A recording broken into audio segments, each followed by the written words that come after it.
It must have been cold there in your shadow.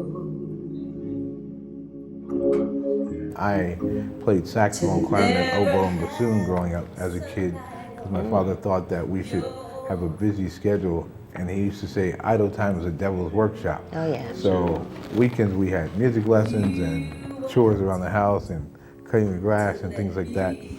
And later on, me being the oldest son, my father always said that, you know, I want you to have a real profession and not be out there begging and stealing and hanging with the wrong crowd. So my interest started very early. Well, I was the one with all the glory.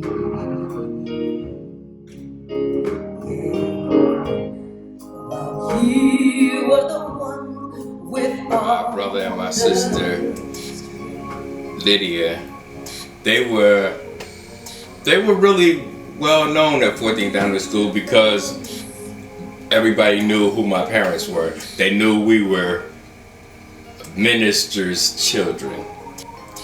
Yeah, my brother, that's probably where the foundation of him being a leader started, because he was hands-on in everything in school, whether it was music, art, or even helping the janitors after school. He always made himself a leader, no matter what. He was always shy too. A lot of people don't know, through it all, he was shy. And every summer, my parents would take us to Wildwood for 2 weeks every year, and we would stay in Whitesboro, New Jersey, at the Richardson family house. That was a family that was friends of my parents, and they owned a resort down in Wildwood. And because they was friends with my father, every year they would give us this house for 2 weeks. And we would stay on the boardwalk at the beach and everything. And my brother, none of us could swim. None of us could swim. And I remember one time we was on the beach and we was too close. We couldn't swim, like I said, we couldn't swim. And we were sitting too close, and this big wave came in and almost took Eddie away from us. And my father couldn't swim, so he was trying to grab Eddie, and you know how the undertow come and pull you, and it took Eddie out there.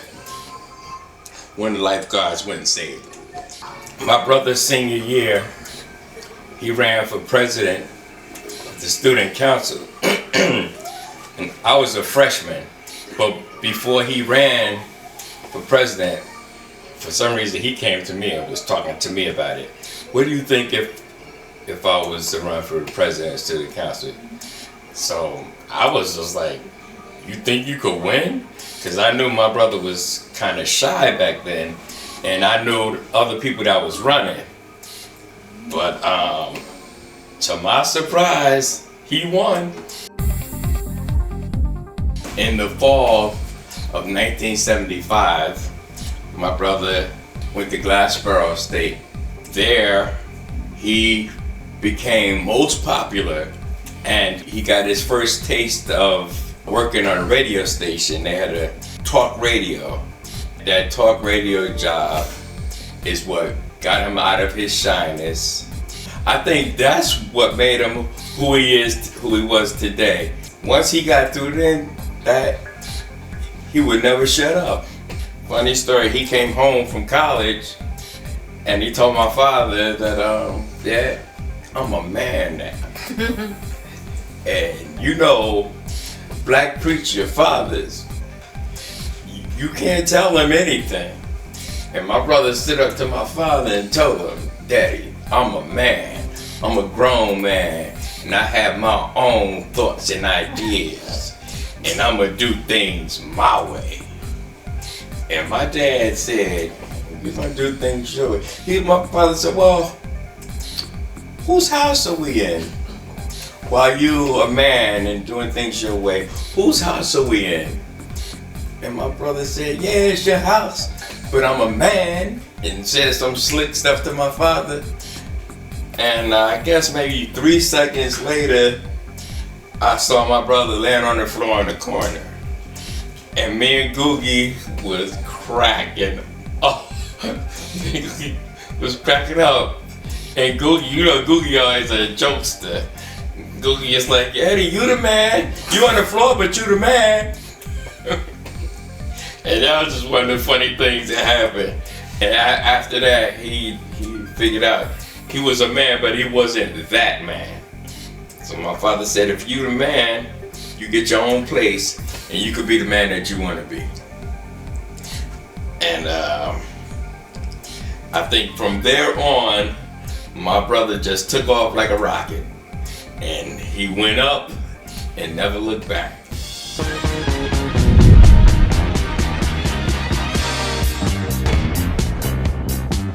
Had an opportunity to meet Lauryn Hill.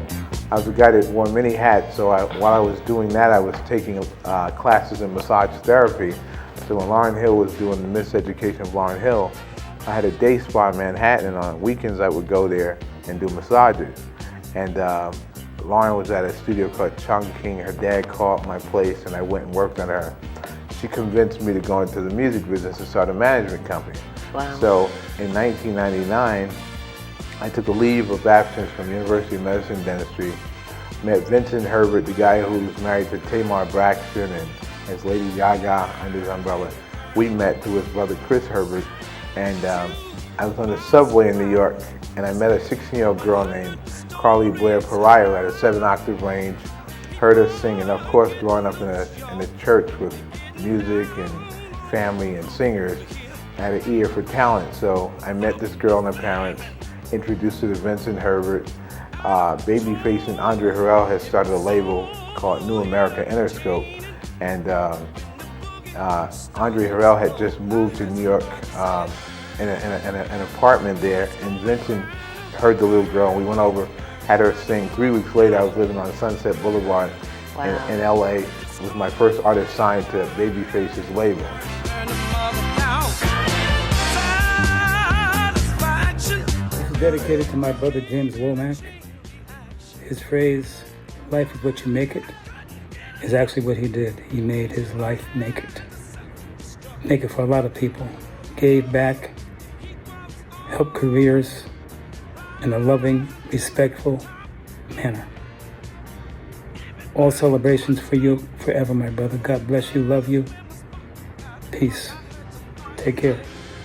James Womack, what a beautiful person you are. You were, you are. So many conversations we had, and you were always looking out for everyone else. I think every last one of those conversations you were, and you would try to advance their careers and not even really thinking about yourself, and that's hard to find in this industry. You are a beautiful soul. You will be missed. Prayers for you and your family. Rest well. Greetings. My name is Derek Williams, the Executive Vice President for TD Jakes Entertainment. And on behalf of Bishop Jakes and the entire staff, we want to send our condolences to the Womack family. Brother James and I worked on a number of projects together over the years. It was always great seeing him and to see what he was going to wear, because he was always clean. But more importantly, he was an incredible human being. He's going to be greatly missed. We're sending our blessings and prayers to the family in this time of bereavement. God bless. Hi, I'm Melody Holt, and I had the pleasure of working with Mr. James Womack the past few years. He's always been so kind, with a genuine heart and a sweet spirit.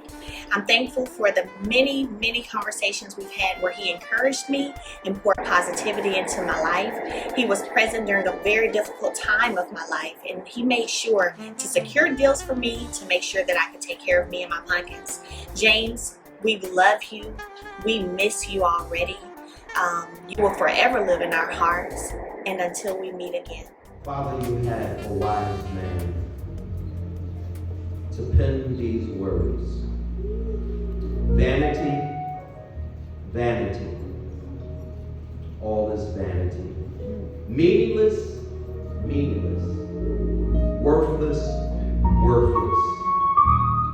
wise man known as Solomon, who wrote the book of the preacher, Ecclesiastes chapter 7 verse 2. And Lord, he said, it is better to go to a funeral than to a party, because that is where everyone will end up. Everyone who is alive should take this to heart. And Father, you have gathered us here so that we might reflect even upon the words that James would even put on his Facebook page. Life is what you make it. Help us, oh God, to realize that each and every one of us here have an expiration date. Each and every one of us have a certain amount of breaths, and after this is the judgment. Let us realize, oh God, that while we're here, we need to begin to ponder, are we walking in our purpose? Have we embraced our divine assignment? Or are we just wasting time? As Solomon said, it is better for us to show up at a funeral than a banquet. So that we can begin to ponder and reflect. Are you really the Lord of our life? Or are we fooling ourselves that we're the master of our life? So even though, God, that this is a prayer of comfort, there will only be comfort if we know you, oh God. If we know you not just as God, but as Abba, as Father, the source of our existence. Let us not take this time, oh God, to just go off and cry, but let us take this time, oh God, and begin to rely upon you who gave us breath. For as the body will return back to the earth, so will the soul return back to you. God, help us to be ready if we're not ready, to make up our minds to be ready today. Lord, I pray that we will cry out unto the Lord so that you can hear our cry. Save us, sanctify us, fill us with your spirit so we might walk in purpose is my prayer. In the name of Yeshua HaMashiach, I pray. Amen and thank God. I'm kicking myself that I am not able to be there in person to pay tribute to an incredible man, James Womack. I realized that in not being there, it was really consistent with our friendship. He was always there more for me than I ever was for him. James Womack was that kind of friend. He should have been electrocuted because he's the plug. All of us were able to connect and to go into different areas because James was always an ambassador. He was a manager. He was the hype man. He was the connector. And he was a friend. He will sorely be missed. His indentation in the earth will always be remembered, that he put others in front of himself. So even after this funeral is over, here's what I want you to do. Make sure you show up for James by being there for somebody else. Give thanks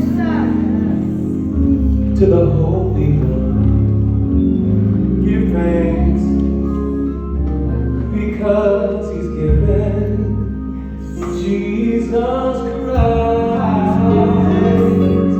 his Son. Give thanks with a grateful heart. Give thanks to the Holy One. Oh, give thanks because he's given Jesus Christ, his Son. Well, the business is set up where it's all about relationship. I actually have a management company. It's called Strictly Entertainment. And the very first thing I had to learn is to be able to bring value into an artist's life. If you can't do that, then you can't really be a manager. A manager has to be a person that plugs you into different sources of television and music and producers and writers. So you learn that as you go along. There's no book that actually teaches you this. Many people read all you need to know about the music business and those, but it's really a hands-on journey. Yes. And a lot of times we'll turn on the radio or MTV or one of those networks and you'll see this great artist that really could sing and has an amazing talent. And after 6 months you wonder what happened. What happens is they bring in their cousin, Uncle Bubba, who used to work at the post office, and you can't have a guy that doesn't have experience in business sitting at a boardroom with a Jimmy Iovine or Clive Davis, who have made millions of dollars, and you're telling them what to do with their artists, because it's all about being able to pick up the phone and connect people. I was fortunate enough to learn the business through Vincent Herbert, who's now one of the biggest moguls in the world, now producing television, married to Tamar Braxton, but he took me hands-on and walked me through the journey and introduced me to the Clive Davises and the L.A. Reids and people like that. And I had to learn fast, because once they hold your hand and take you inside, you have to learn quickly, because they're not going to have time to take you and hang out with you and connect you. All around the world. To the beach, y'all. Let's go. All around the world. Y'all know this is so that. To the beach, y'all. Yeah.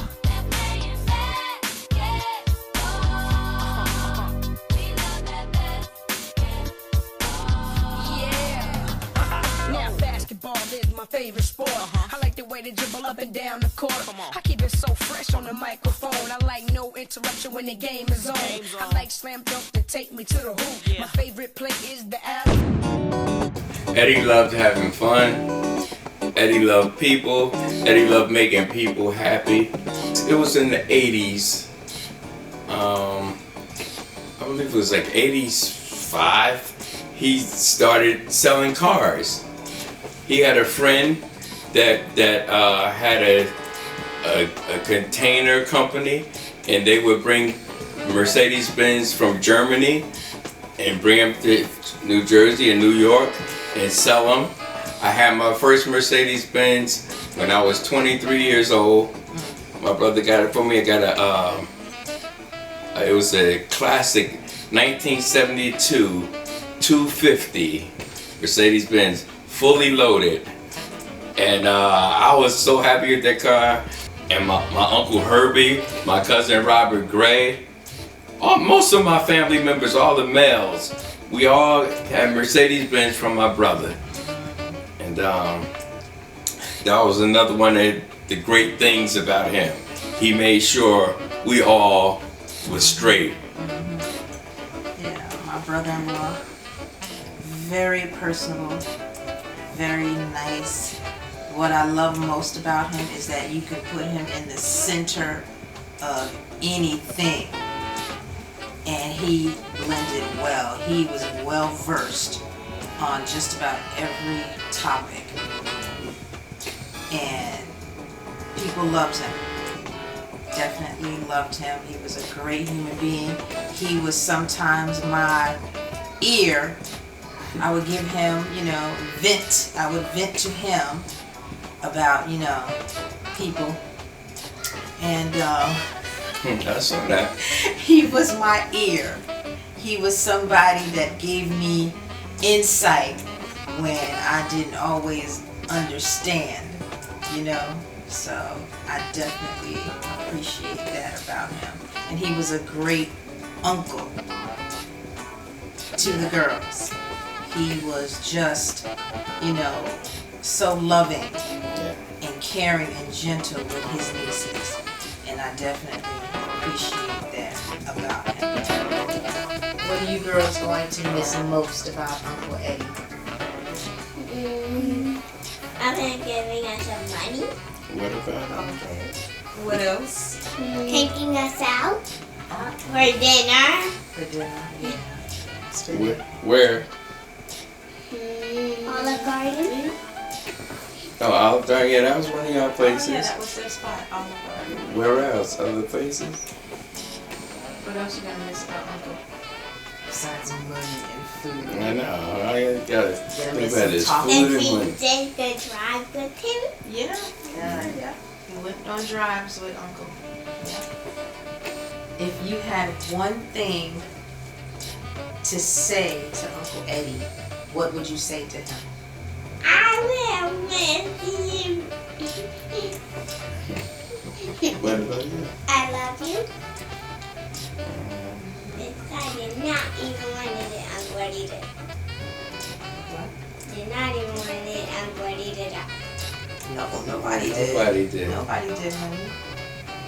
Nobody did. But dying is a part of life. And We will miss him, right?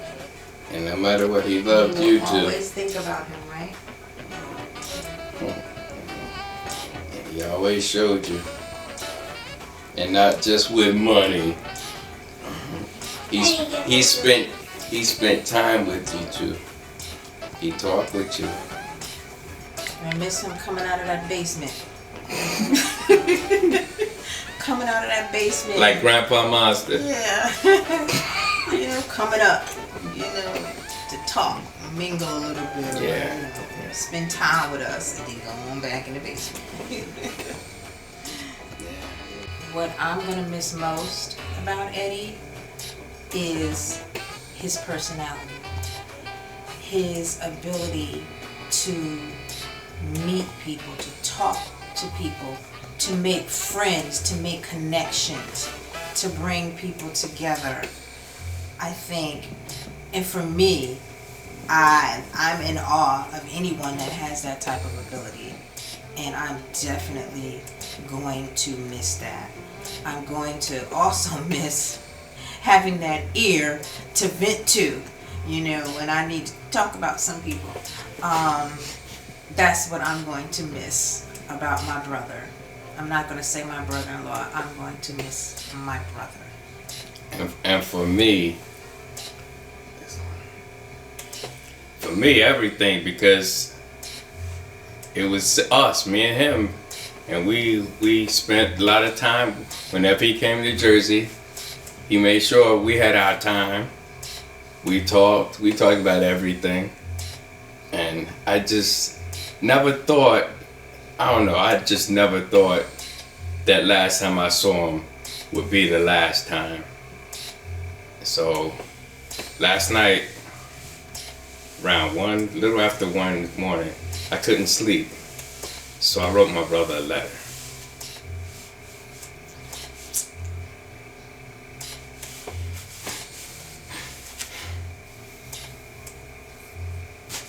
To let him know how I felt about it. Although he already knew. I just wanted to put it on paper. So I did. Days have come and gone for me. To everybody that show up to the service, we appreciate you. Everybody that had a connection to my brother, to Big Cuz Mike Barbie. I love you, and I thank you for all this. And everybody that show up to the service, I appreciate you all. My brother loves you all. You already know that. So I thank each and everyone for everything, all you do, all that we're gonna do, and we get through this. Peace and love.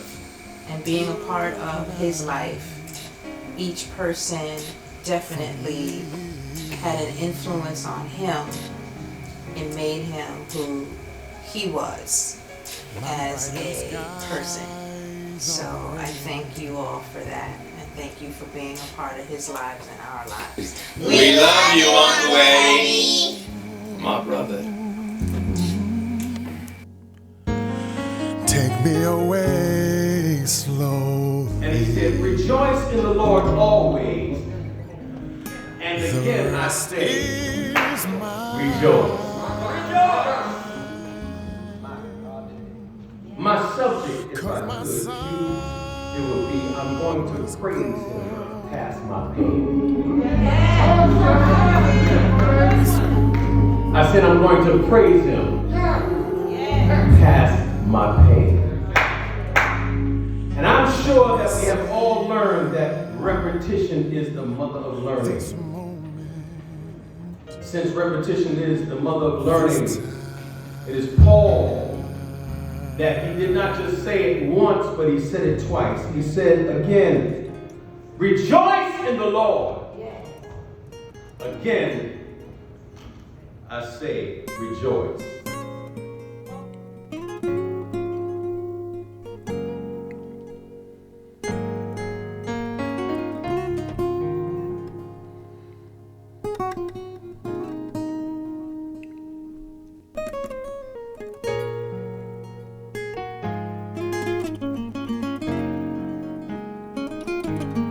I know you feel the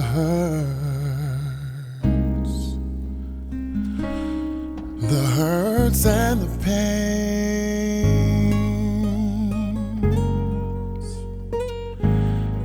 Life must go on, it's ever.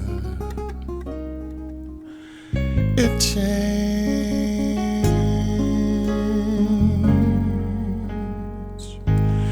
But it's over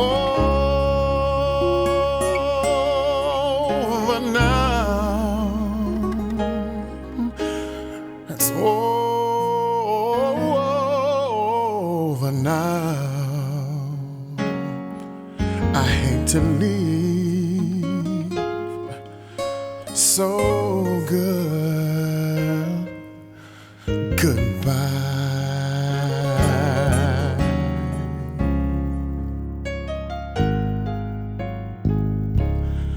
I'm gone away too soon. Keep me warm in your heart. Bye bye, goodbye. I have to go. 'Cause my summer's gone. It's over now. Let me savor this moment, this time.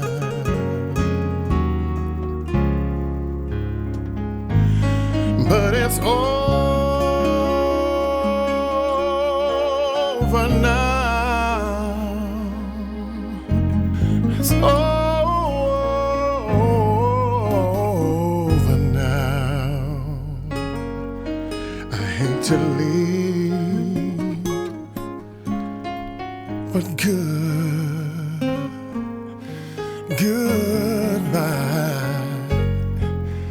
Goodbye. Believe in your dreams, keep God first. With faith, all things are possible.